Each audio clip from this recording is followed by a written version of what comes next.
Fala gateiros e gateiras, sejam muito bem-vindos a mais uma avaliação aqui no canal. Meu nome é Thiago e no vídeo de hoje a gente vai avaliar a ração Must para gatos, beleza? Essa é uma ração aí considerada prêmio especial do mercado. E antes de continuar com o vídeo, quero te pedir para se inscrever aqui no canal se você não é inscrito ainda, porque aqui você vai ter acesso a todas as informações do mundo felino e também ativa o sininho para você sempre ser notificado quando eu lançar um vídeo novo aqui, beleza? Então bora pro conteúdo. Bom, essa ração tem por volta de 37,7% de carboidrato, 37,7% de proteína, 10% de gordura, 5,5% de fibra e 8,8% de minerais. Então ela é alta aí, né, em carboidrato, 37,7%, ficando acima da média que a gente está acostumando ver, que é 35%.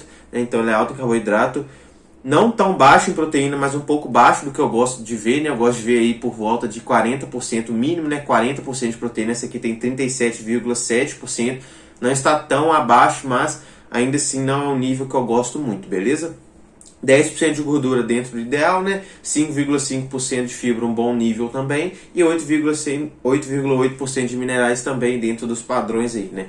Então ela é alta em carboidrato e um pouco baixa em proteína. Então não gostei tanto da distribuição dela, apesar dela ser uma prêmio especial, né? Eu sempre friso isso aqui, né? A gente tem que levar em consideração a categoria que a ração se encaixa, porque é muito difícil a gente ver uma prêmio especial com uma distribuição assim, 45% de proteína, 26% de carboidrato. É muito difícil a gente ver isso, né? Mas mesmo para uma prêmio especial, eu não gostei muito da distribuição, porque existem algumas prêmios especiais que têm uma distribuição melhor do que essa.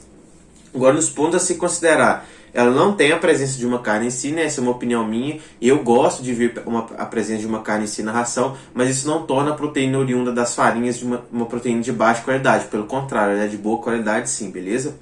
Essa ração, ela tem aí, né, como fonte de proteína animal a farinha de vísceras de aves. E vocês que me acompanham há mais tempo aqui sabem que eu fico um pouco com o pé atrás, né, com a farinha de vísceras de aves, e ainda mais que é só essa farinha de vísceras de aves, não tem outras farinhas. E por que eu fico com o pé atrás? Bom, porque a farinha de vísceras, como o próprio nome já diz, ela pega todas essas vísceras, né, e fazem um conjunto delas ali, né, retira a umidade e transforma realmente numa farinha. E eu fico com o pé atrás porque eu não sei qual a distribuição dessas vísceras que eles estão utilizando, né? Eu não sei se eles utilizam todas elas equilibradamente, porque se for, beleza, ótimo, né? Todas as vísceras em conjunto de forma equilibrada vai ser uma ótima fonte de proteína, até de algumas vitaminas e minerais, né? Mas eu não sei, né, se eles estão utilizando muito mais uma víscera do que outra, né? Então não tem como a gente saber a procedência e a qualidade dessa farinha de vísceras, então por isso eu fico um pouco com o pé atrás. Como as fontes de carboidrato dela tem aí o milho, o arroz e a soja, e você sabe que eu não estou considerando a presença dos grãos um ponto negativo das rações secas, porque a grande maioria das rações, né, vão utilizar esses grãos para dar a consistência seca e dura da ração. Eu só não gosto de ver a soja, porque ela tem o fitoestrogênio que, alimentada a longo prazo, pode acabar predispondo o nosso gato a um hipertireoidismo, né? E essa ração tem a presença da soja, então é um ponto negativo dela. Agora, como aditivos aí, né? Ela tem a presença da levedura seca de cervejaria, que vai ter uma ação aí probiótica, né? Facilitando a digestão e a absorção de nutrientes, então é um bom aditivo. A gente tem aí também o óleo de salmão, né? Que vai atuar aí um pouco como fonte de ômega 3, e eu vou falar mais sobre isso mais para o final do vídeo, então fica aqui até o final. Que vai ter benefícios como manter o pele do gato saudável, né? Manter as articulações flexíveis, né? Aliviar a alergia caso o seu gato enfrente alguma. Facilita a digestão, né, absorção de nutrientes. Então, esse aditivo também é um ótimo aditivo. Agora a gente tem aí também a polpa de beterraba, né, que vai atuar como fonte de fibras, né, impedindo a irritação da mucosa intestinal, mantendo o cólon saudável e aumentando o peristaltismo. Então, é um aditivo aí que traz benefícios gastrointestinais. Então, é um ponto positivo. A gente tem aí também a presença do extrato de yucca, né, que vai atuar aí diminuindo o odor das fezes. Então, esse é um ponto positivo tanto para nós humanos, né, para não ter aquela caixinha de areia fedida na casa, como também para os gatos, né, que eles vão ter um conforto olfativo muito maior, então eles vão ter menos estresse, né, porque eles tampam, né, com a areia o cocô deles para realmente tirar o cheiro do ambiente, né. Então, se o cocô está muito fedido por conta da ração de baixa qualidade, né, mesmo ele tampando o cocô ainda vai ter aquele cheiro ali, e isso vai trazer um estresse muito grande para o gato. Então esse tipo de aditivo aqui é um ponto positivo. A gente tem aí também a presença do BH e do BHT, que são conservantes artificiais, né? Vocês já sabem que eu odeio esses conservantes, não gosto nada de ver, né? Mas infelizmente a grande maioria das rações do mercado ainda utilizam deles. Por mais que existam aí, né, pesquisas que mostram que existem os níveis seguros de utilização deles, eu não gosto, porque faltam pesquisas a longo prazo, né? Essas pesquisas que mostram esse nível seguro são de curto prazo. Não existe uma pesquisa do tipo, peguei um gato, ele alimentou, peguei uma quantidade de gatos, né? Eles foram alimentados durante 10 anos com rações que possuíam, né, BH e BHT, para ver, né, se eles tinham alguma predisposição a alguma doença. A gente não tem esse tipo de estudo, então por isso eu não gosto nada de ver a presença dos conservantes artificiais, então é um ponto negativo da ração, beleza? A gente tem aí também a L-carnitina, que é um ponto positivo, vai trazer benefícios cardiovasculares, circulatórios, ajudar o gato a manter peso ou perder peso caso ele precise, combinado aí com uma dieta de déficit calórico.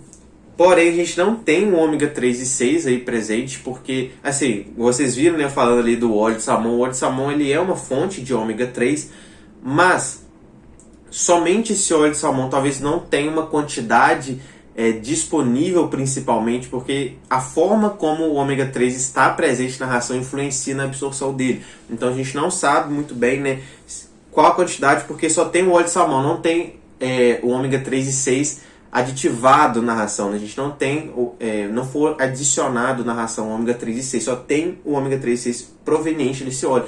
Então a quantidade que está aqui desse ômega 3 talvez seja muito pequena, talvez não faça tanta diferença aí para trazer esses benefícios que ele traz. Então ele não tem, eu não considero que ele tenha um ômega 3 e 6 porque a quantidade talvez seja ínfima e não faça tanta diferença. Ele tem, porém, né, ele tem aí os prebióticos e probióticos, né? Então os dois em conjunto vão trazer diversos benefícios para a saúde gastrointestinal do gato, então é um ponto positivo também. Ele tem aí o aditivo palatabilizante à base de fígado. Como vocês sabem, antigamente, né, eu considerava a presença aí dos aditivos dos palatabilizantes um ponto negativo, porque eu acreditava que se a ração ela é ruim, eles vão adicionar esse palatabilizante para deixar ela mais atrativa para o gato, né? Então, eu não gostava muito, mas assim, em questão de fazer bem ou mal para o gato, não faz muito. Principalmente porque esse palatabilizante, ele não é artificial, né? Eu só não gosto de ver o artificial porque ele traz malefícios à saúde. Mas o natural não vai trazer malefícios para a saúde do gato, mas pode trazer alguns malefícios que eu vou te falar aqui agora. O palatabilizante, o que ele faz? Ele vai tornar a ração mais atrativa, né? Vai dar um sabor diferente ali para a ração. E talvez seja um sabor antinatural, não seja o sabor natural que o gato vai ter nas rações, geralmente. Então isso pode fazer com que o gato fique seletivo, com que o gato vicie na ração. Então quando você dá uma ração, por exemplo, com muito palatabilizante, isso que acontece quando você dá uma ração premium ou estandarte, que é a pior classe de ração, né? Elas têm muito palatabilizante, o seu gato ele vai comer, vai achar maravilhoso, gostoso, porque tem muito palatabilizante ali. Então ele vai viciar nesse palatabilizante, vai ser seletivo com aquela ração. Aí você vai passar de uma ração ruim para uma... Aí você percebe, não, estou fornecendo uma ração ruim para o meu gato, vou trocar, vou passar a dar uma ração de melhor qualidade, uma super premium, um pouco mais cara. Aí você compra essa super premium, vai tentar dar para o seu gato não come, não quer nem saber dessa ração, porque ele está viciado naquele palatabilizante. Então tem esse ponto negativo aí, né? Então eu não gosto muito de ver, mas eu não considero aí um ponto negativo porque não traz malefício para a saúde do gato, beleza? E ela não tem aí a presença dos corantes artificiais. Então, no geral, gente, ela é uma prêmio especial, não é tão horrorosa, não é tão ruim, mas também existem prêmios especiais da mesma, né, na mesma categoria, talvez na mesma faixa de preço, bem melhores do que ela. E por que disso? Porque assim, ela tem um nível alto de carboidrato, né, um pouco baixo em proteína, então a distribuição dela não me agradou muito. E os pontos dela, se considerar, são básicos, como eu falo aqui em algumas avaliações, né? Por que básico? Porque ela tem aí a levedura seca de cervejaria, o óleo de salmão e a polpa de beterraba e o extrato de uco. Então são assim, aditivos que muitas vezes a gente vê na grande maioria das rações. Então não tem nada demais, né? Ela deixa a desejar um pouco, porque... Por exemplo, existem algumas prêmios especiais que possuem mais aditivos, alguns aditivos talvez um pouco fora da curva, né? E ela tem aí também esse BH e BHT que não me agrada, né? Ela não tem aí o ômega 3 e 6 que eu julgo, né? Principalmente o ômega 3, algo essencial a ter na ração, por mais que não seja obrigado, né, não, pelos órgãos aí que controlam a fabricação de rações, né, que controlam aí os requisitos nutricionais dos gatos na alimentação, eles não consideram o ômega 3 algo imprescindível, algo que é obrigatório ter na ração. E eu, Thiago, considero, porque o ômega 3, assim, ele faz realmente milagres. Quando você começa, por exemplo, se você começar a suplementar o seu gato com ômega 3, você vai ver muitos benefícios, você vai conseguir perceber, né, fisicamente ali no olho, né, a diferença que esse suplemento faz para a saúde do gato. Então eu considero imprescindível. Então ela não tem a distribuição muito boa, tem poucos aditivos aí na ração, né, e os aditivos que tem são um pouco básicos. Ela tem o BHA e o BHT ainda que eu não gosto, né? E também não tem, né, esse ômega 3 que eu tanto gosto também.